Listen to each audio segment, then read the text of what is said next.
So it's a heat in the Fawley Challenge Cup between Warrington Rowing Club and the Globe Rowing Club. Fawley, a really exciting event for junior men's quads. It's been tough to qualify, so we're expecting all of these to be really high-class races that we'll be seeing today. The quality of this race is absolutely outstanding. That's 64 crews going for the 24 places, and the stand is really, really high. And the Globe Rowing Club on the right of our shot there need to be careful with their steering. It's so easy just to get pushed by the island, sort of feel you don't want to get too close and just let the boat move towards the stroke side. I think they've made the correction now, but they've possibly paid a small price for that. Still close there, it's going up to the quarter mile. Warrington, just like a little bit longer in the water, just seem to be easing away stroke by stroke into a half a length, three-quarter length lead.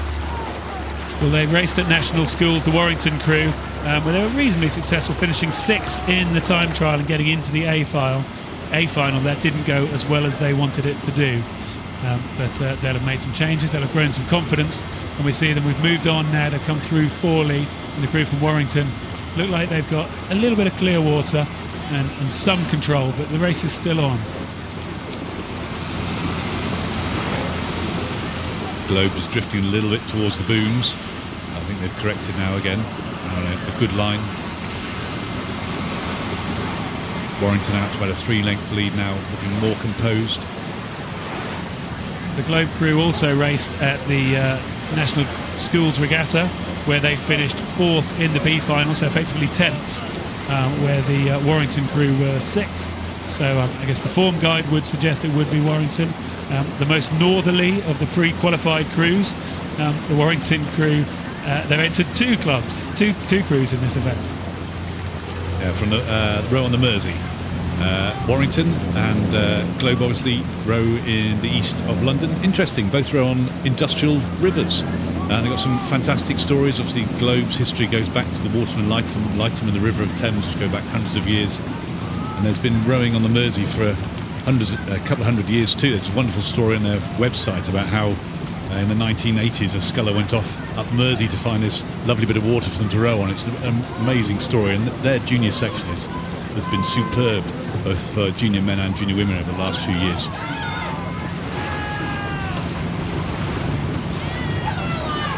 Well, we're seeing the heads start to nod a little bit as they have to respond to the push which is coming from Globe, who are certainly not letting up in any way at all, and still plenty of racing left as they come up the enclosures. The Warrington crew went out hard, they went out early, and now they need to just hold it together, hold their form, and don't let Globe get any sort of a sniff of a comeback here.